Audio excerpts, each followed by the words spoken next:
Alright guys, welcome to our Strixhaven set review. We're actually going to start this first video, like I said before, with just an introduction to Strixhaven and all of the different mechanics and the different schools that are present in Strixhaven. We're going to talk about each mechanic in the regular set as well as the Mystical Archives. We'll talk about all of these schools and what each school is doing in their theme for Limited. And then after that, the rest of our videos will actually be rating every single card in each color, but I figured this would be a good opening to the set.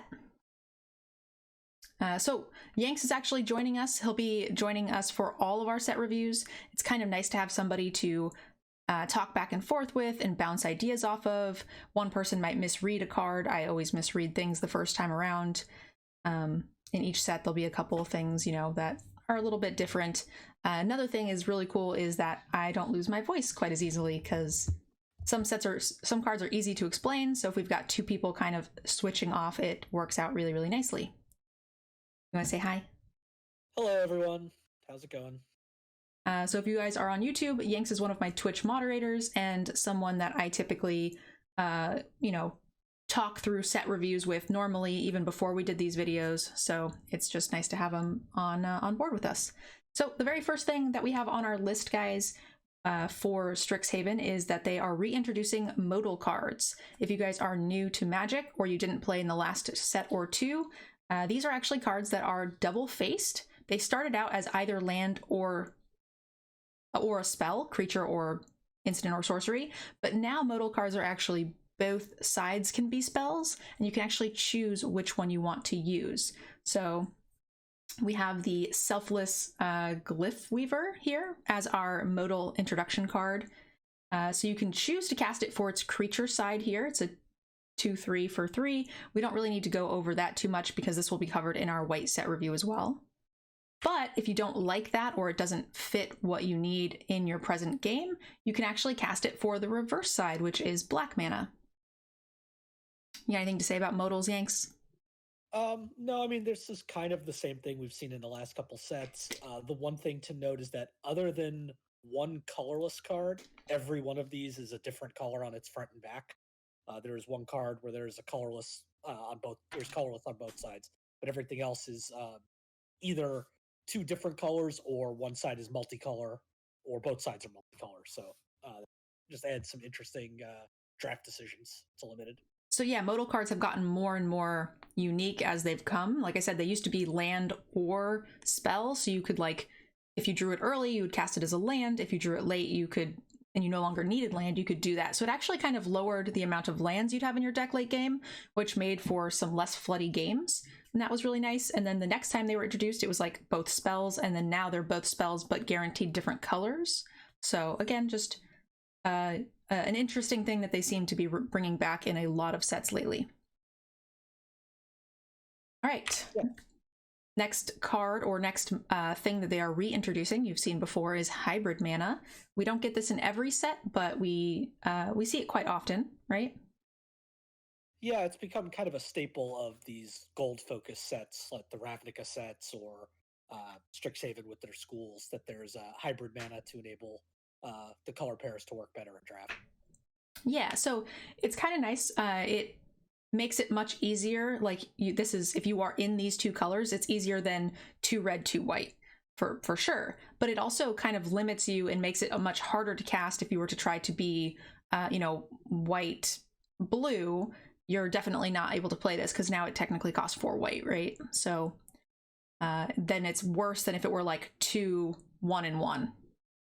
Which is a casting cost you might see for a multicolor card, which makes it more splashable.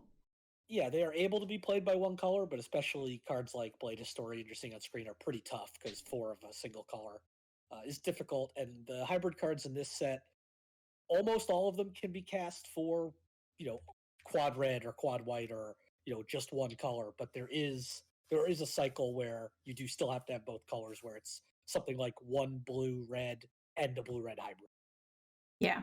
So again, I think it makes it easier for the particular color combination that you're in to cast, but makes it more difficult to splash, which multicolor cards usually are very splashable because you're like one of the colors and not the other, so they just kind of block that out. So it really disincentivizes the splashing. So, all right. Now we've got some new mechanics in the set that we haven't seen before. The first one we're going to talk about is Magecraft. Magecraft is a pretty interesting mechanic. It's similar to like Prowess, where every time you cast an instant or sorcery, your creature gets +1/+1, but Magecraft specifically has a different ability. It still triggers off of the same thing, which is a spell, instant or sorcery, I'm sorry, but each creature has a unique Minecraft where it's not just +1/+1. So depending on what your creature does, it will synergize differently with those spells that you're casting. Yeah, the Magecraft ability word is just, a shorthand for whenever you cast or copy an instant or sorcery spell, something happens. Yes. Like Mtgnerdgirl was saying, different things can happen depending on the color of the card, the school it's in. They have all sorts of different effects ranging from draw a card to +1/+0 to anything that Magic can do, you can theoretically have as a Magecraft trigger. Yep, and it's triggering similarly to Prowess, but it just makes it far more unique and allows a lot of flexibility within the guilds, which makes, I think, the set a lot more flavorful. Yeah, I agree. The best part for drafting purposes that I like about Magecraft is kind of makes you want to change how you do your spell to creature ratio in the set. Generally you're in a deck, and generally you're going to want a lot more creatures, but maybe in a deck with a bunch of Magecraft, you might be going down towards that 11-12 creature mark with more instants or sorceries if you have enough payoffs. Yeah, definitely. This also might be a reason, I know we haven't talked about them yet, but we will be getting those Mystical Archive cards. Maybe some of them have flashback, and they'll be slightly more valuable if you have a ton of Magecraft in your deck. Something to consider. Well, I know that there is also some small storm abilities in the Mystical Archives. Is that going to trigger multiple times off Magecraft? That's a very good question. I believe it should, because Storm creates copies, and this is cast or copy, but I'm not 100% certain. So one person says yes and one person says no in the chat. It does say whenever you cast or copy, so I assume when you storm something, it's creating a copy, but it does specifically say you copy, so I don't know if there's a distinction there, but I assume the answer is yes. I would think so as well, but we can see when they put out the release notes. Great. Yanks is our trusty look everything up lawyer friend. He's the best at finding answers. Yes, Croxby. So we know Storm makes copies, but the way this is worded, it says when you make a copy. So I don't know if Storm is making the copy, which is just like a weird distinction that could be different. Like there's definitely been situations in the past where things are worded in that way, but for whatever reason, it doesn't quite work. Now, whether that's with the addition of the word you or with the addition of something else.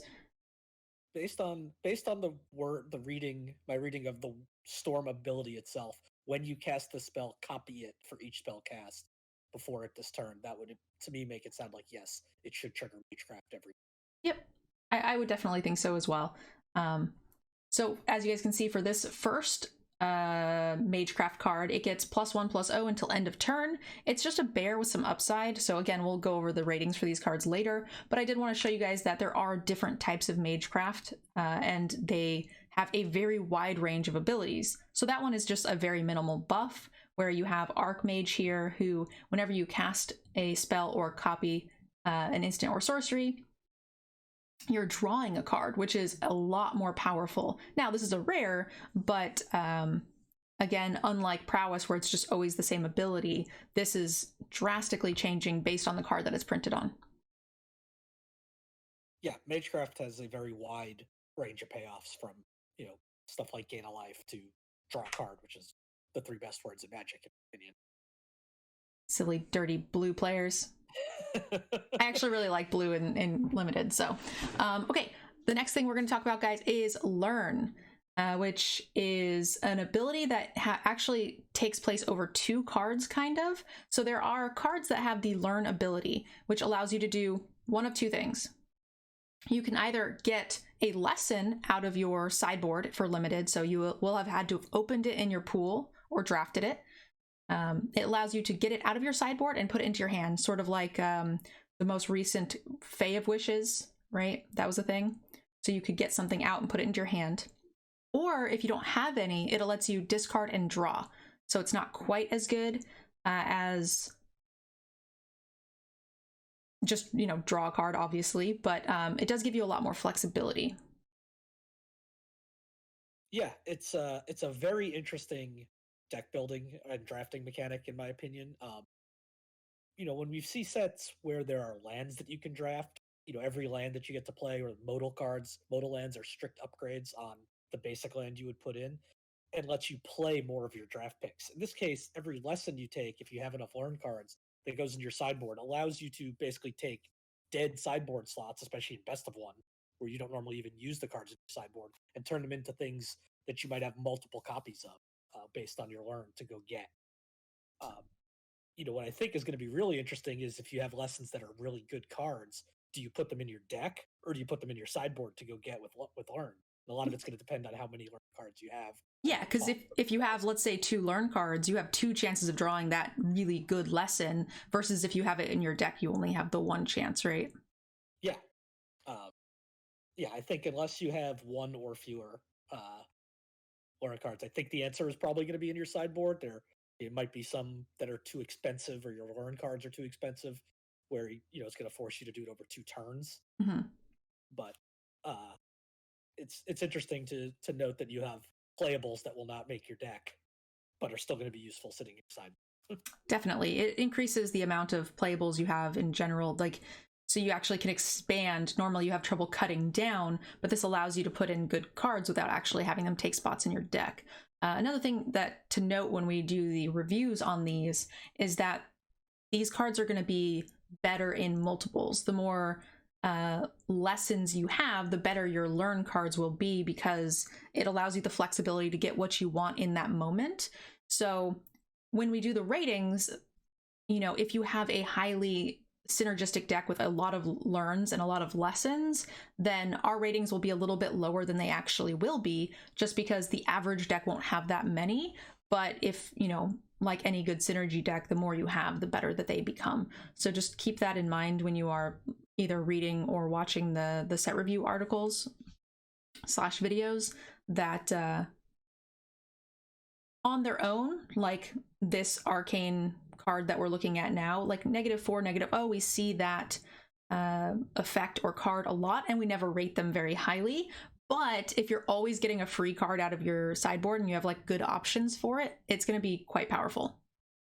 Yeah, the fact that the minimum you're getting out of this is the card's effect plus effectively cycling, because at worst you can discard a card to draw a card, means that a lot of them are going to be overpriced for the actual effect they have. But then once you start getting learn cards or lesson cards out of your sideboard with it, you know, you're getting the effect for no cost of a card. I wouldn't say that it's at worst cycling. It's worse than cycling, because if you aren't using, like, this card's ability is bad enough to where you might just be trying to cycle the other card away for nothing. So it's actually net loss, right? It's 2 cards for the cycle effect. Yeah. Yes, it does. I guess yeah, I guess it's net worse in that sense. It can give like your land cycling, which is nice. Basically, it lets you pitch your lands. But yeah, I think you're right. I didn't. It does at the cost of this card as well. At the cost of this, yeah. I guess I'm assuming you have a use for the effect. Yes. So if you, that's what I mean. Like, is it going to depend on how good the effect is? This is probably one of the bare minimum effects, where I think this is usually, you know, I wouldn't want to run this kind of ability in my deck. Typically, I'm pretty happy to cut these. Sometimes this ability comes with draw a card. It usually costs 1 or 2 more, and then I'm far more happy for it. But if I don't think I'm going to be using the ability, I don't think I'm running this without some filler lessons. I agree. Because in the case that you were talking about where it's just cycling, it is a 2 for 1. Yeah, no, agreed. I guess one other thing to note is that Learn plays very well with Magecraft. All of the lesson cards in the set are sorceries. Oh yeah, so you get double triggers. Yep. Well, Spicy. some Learn cards are on permanent. You do have Learn on creatures or on triggers, like when a creature dies, but you will be able to get at least that one free trigger. Excellent. That's another thing that we wanted to talk about, is that this is actually on an instant, and here is a learn ability on a creature. So when this creature dies, you learn, you get to find a spell or a lesson out of your sideboard, or you can now cycle the land. So this is actually a little bit closer to what you were talking about, where that land becomes cycled. And you didn't actually just kind of like throw away a card. Agreed. Yep. So I actually like your situation a little bit better when it's attached to a dude as opposed to a spell. But yeah, so you can get that learn ability on all sorts of different types of spells. Here is an example of a lesson. We have the Mercurial Transformation.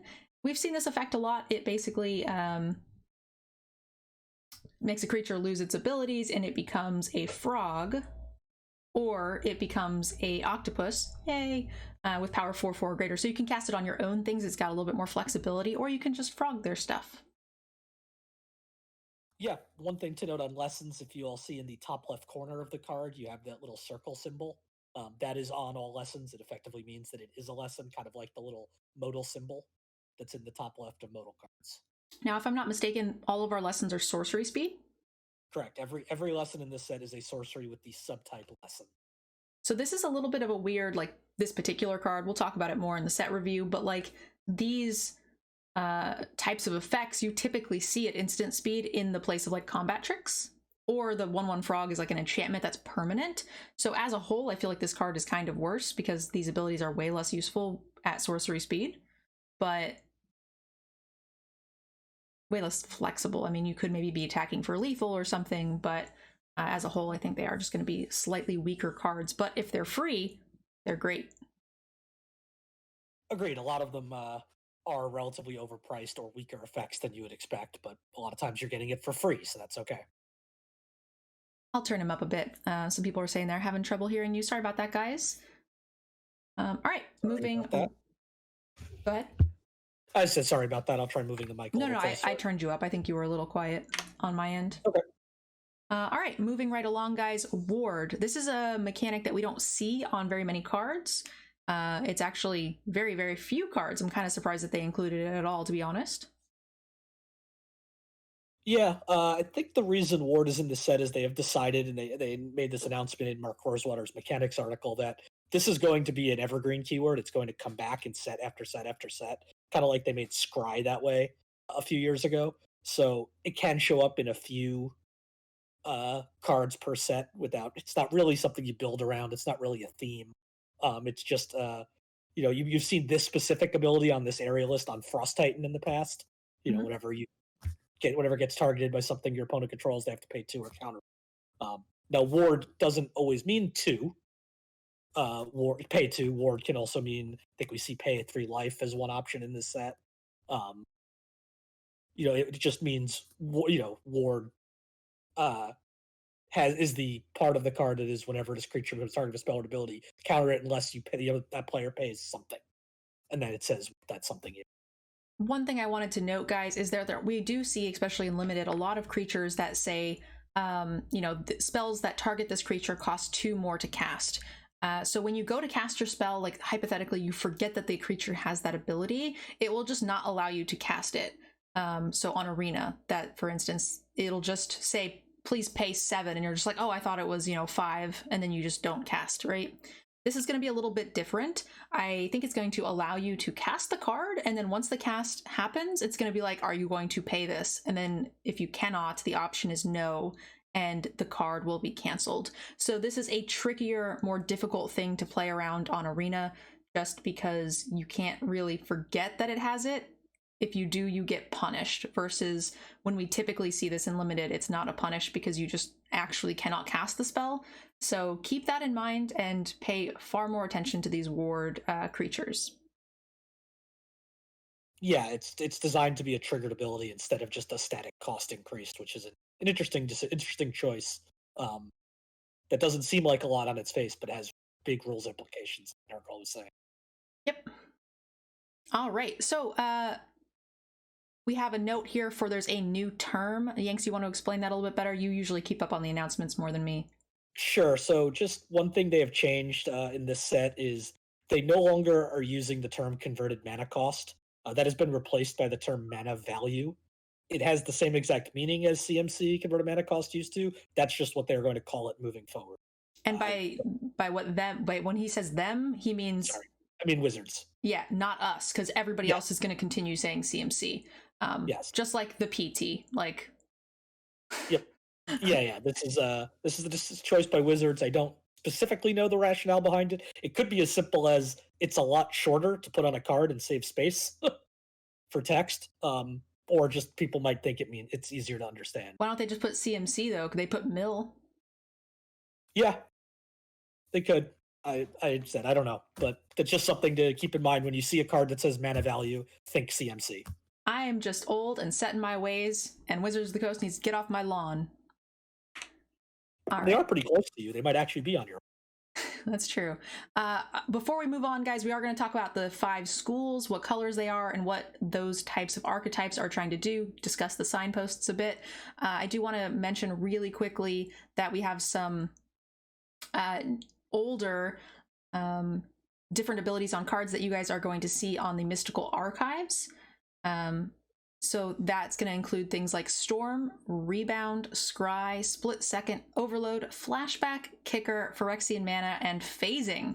These are all mechanics that you are going to see very, very sparsely used throughout the Mystical Archives. So you're not going to come across them very often in Limited, but they will be there. So if you are not sure what those things do, you're definitely going to want to check them out. Just as a brief overview, you know, you might want to look up those cards. I will be doing a set review in the next video, actually, where we go over every single one of the Mystical Archives and talk about their implications through Limited. But just in case you guys aren't doing the rest of the videos, make sure you guys look those cards up and make sure you know how those mechanics work. Yeah, these all appear on somewhere between 1 and 3, I believe, Mystical Archive cards. And I'm just scrolling through them, and it looks like they do a pretty good job of explaining the ability on the card. Yes, so between 1 and 3 of those cards, of the 66 cards, will have those abilities on them. Or each ability will be on 1 to 3 cards of the 66 cards. That's what we're trying to say. Yep. Great, let's go ahead and move right along. It looks like I might have done these slightly out of order. I think the Shield Mage was in there to talk about the different ward costs. Oh, yeah. Which we mentioned. Great. But also, Owlkin Mage was not my first one. Oh well. All right, so we're going to talk about the different guilds and what those guilds represent. So the first guild we have, guys, is Silverquill, which is going to be the white-black guild. It's no longer Orzhov in this set. It's going to be a school of Silverquill. And they are known for being poets and writers. So we can kind of see how the flavor of the Silverquill decks will represent more poet or writer-esque themes. And one of the things that they do is they actually create inkling tokens, which is actually little ink blobs that come out and attack your opponents. They're mostly 2/1 flyers, so they are, you know, we've seen in the past Orzhov flyers has always been kind of a thing. They also have a lot of go wide payoffs because they seem to generate the most tokens in the set, and they also have the most removal and flyers because the little inklings fly. Yeah, Silverquill, the Inkling tokens are a nice touch to go with a writers themed school. 2/1 flyers. They make, like Nergal said, a bunch of tokens. You get some of those like +1/+1 to your whole team effects. They've got a bunch of cards that provide counters to things to grow your tokens. You know, and they're kind of the aggressive go wide strategy in this form. Yeah, so instead of the, usually you see like the Orzhov flyers drain and stuff, this one's a bit different, which I like that they're keeping it a bit separated from guilds we've seen in the past. I like that the schools have their own flavor. I will say Silverquill, I had more trouble finding with the fluff and story. I had trouble drawing a comparison to the actual cards themselves, but the art was far more flavorful than most of the other sets, with the Inklings and even the characters that are represented in the Silverquill looked like artists and what I would expect to see from like a school of poets. So it was really neat. All right, so let's go ahead and move to Lorehold, guys, which is the White-Red Guild. They focus on archaeology and historical exploration. So kind of an interesting thing. We don't typically associate like Boros colors with graveyard or anything. Typically that's our go wide aggressive strategy. But here we're more interested in exploring history. Yeah, Lorehold is very different from Boros, although you still see some similarities, right? This card creating 3/2 spirits and pumping their power, which is still an aggressive theme. But one thing that Lorehold does that would not expect from a red white deck is it's very graveyard focused. There are lots of cards that either are trying to fill your graveyard or whatever have leave your graveyard triggers, getting things back from your graveyard. Not so much in a reanimation sense where it's coming into play, but getting spells back to your hand or spirits back to your hand. It's just not a typical Boros thing, which I think is really interesting. Yeah, and like you said, a lot of them aren't getting. When you say graveyard synergies, people assume you're bringing things back, but that's not necessarily true. There are cards that just like exile a card out of your graveyard, make a spirit. So it's just like having fuel in your graveyard does a variety of things, which is really cool with the history and archaeology idea because you're digging something up to find something or make something, and I really like that flavor as well. One important thing to note here, guys, is that the spirits don't fly. So don't get confused. Usually I see spirit and I just think flyer, but they don't say that they fly. So we're gonna save that for the inkling. Apparently, all of the little ink blobs fly, but our spirits don't. Makes no sense. Yeah, kind of surprising. Yeah, But well, you know, 3/2 tokens are nothing to sneeze at. agreed. Yeah, definitely. All right, let's go ahead and move on to Prismari, guys. Prismari, they use the elements water, fire, frost to express themselves. So we have the Artists Guild, kind of. They have a lot of spell synergies, so you've got cards that double cast or work with other spells. I think this will be good if you end up with any of the storm cards. They also have large elemental tokens that they create with their spells. So they will create the tokens, maybe susceptible to bounce spells and things, but they will be very strong for the mana cost. And then they also have a ton of deck manipulation, which just is normal for blue. You're going to be drawing more cards, you're going to be scrying, you're going to be able to do a lot more with your deck in general. So Yeah, unlike Lorehold, Prismari is much more similar to your Ravnica Guild and Is It, which is usually a spell-based deck, which mhm. this is once again. There is a small sub-theme or small theme of expensive spells. There are some cards that account 5+ mana spells. And you have triggers for that, which works great with effects like you're seeing on the board where you're paying 2 mana to copy a 5 mana spell.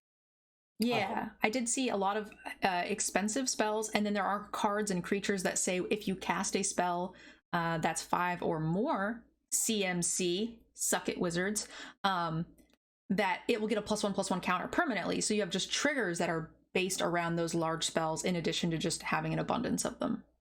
Yeah, and as Chad has pointed out too, there are some cards in Prismari that can be exchanged, discarded, or have certain effects to create treasures to help you ramp into big spells. I did notice that Prismari had some token generation or treasure generation. I thought it was really strange, but it does make sense when you like get a whole look at the entire set.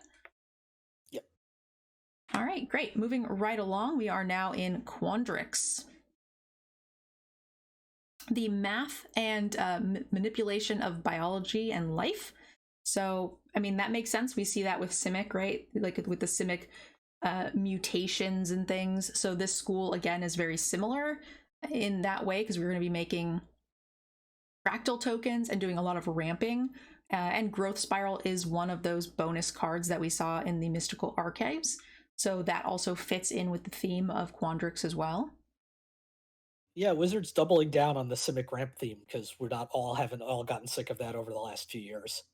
Um, but it's what they do. It fits perfectly with the design of the school and design of Simic as a guild to begin with. they're ramping into big things, and fractal tokens are an interesting concept. A lot of times you get some of them times they're 0/0s with a bunch of counters on them. A lot of times, um, there are a lot of spells or effects in Quandrix uh, that involve you counting or having different mana costs and different things, uh, either in exile or in your hand or in your library, which is, I guess, the math portion of Quandrix. Yeah, because they do math and science basically. So it is really important to note that the things that they have you count are very different. It's not any one particular thing, which is really cool. It keeps the set very fresh, and you won't be rewarded for piling up on any one particular thing. So if you're counting your graveyard, or if you're counting your creatures in play, not all of those cards stack together, giving you one massive like payoff for doing one theme, right? So it's gonna kind of tone down the value of those cards. Yeah, they don't stack on each other. Yeah, so you can't just like pile, if you have one card that does creatures and one that does graveyard, you just can't pile your deck full of like small creatures, right? You don't get a huge payoff for that. Agreed. All right, cool. Let's go ahead and that's it. That's our 5 guild. Oh wait, what happened to Witherbloom? Witherbloom. Oh no, I don't have a card for it. I failed you. It didn't get added. I am sorry, guys. Witherbloom. It is the black-green deck. Not seen here. Apparently, I missed that card in my slideshow. This one is a lot more similar to its Golgari predecessor as well. They are the biologist, and they are very interested in necromancy, is what the school specializes in flavor-wise. The themes or sub-themes in this deck have a lot to do with sacrifice, life gain, and a fair amount of drain. Both of the uncommons, the legendary cycle and the non-legendary cycle, will drain when you gain life. So it's got that kind of a Slimefoot feel. If you guys remember that card from one of the previous, was that Dominaria? Dominaria, yep. Yeah, so whenever a Saproling would die, you would gain one and drain one or whatever. Yep. And then there are a ton of cards that focus on life gain, but there are less triggers for the drain mechanic there, but they are only uncommons, so I expect to see quite a bit of that throughout the set. Yep, Witherbloom's signature token is the 1/1 pest token, and all of them, when they die, you gain a life. Yes. So that fits into the theme. There are also some Witherbloom cards that do things like have bigger effects if you've gained life this turn, or cost less if you've gained life this turn. So yeah, it's a lot of life gain and drain, to put it as you did. Yeah, so some of those cards make like multiples of those little pests. I saw one that makes like 3. So if you end up with a couple of those uncommons, those pests become very troublesome, right? Like you can't block them because then you get drained. You'll have to deal with them, yeah. What were you gonna say? I said they become pests. Yeah, I was trying to like what was another name for pests, but I couldn't come up with one at the time. So they become problematic if your life total is very low. So that's Witherbloom. Again, a similar theme to what we've seen in like Golgari.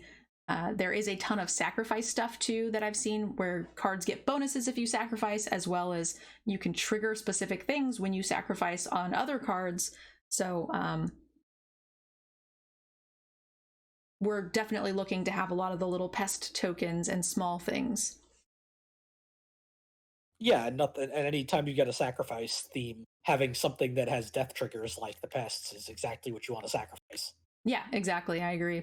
All right, guys, so we've gone over all of the card types, as well as the mechanics, new and old in the set, and all 5 of our schools. The next thing we'll be doing over our next few videos, if you guys are interested in keeping up with it, is we will be rating every single card, normal and the mystical archives, between 1 to 5, based on how we feel they will perform in limited. But that is the end of this video. I hope you guys enjoyed it, and I will be posting white for you very soon. Thank you guys so much for watching, and I appreciate it. See you in the next video.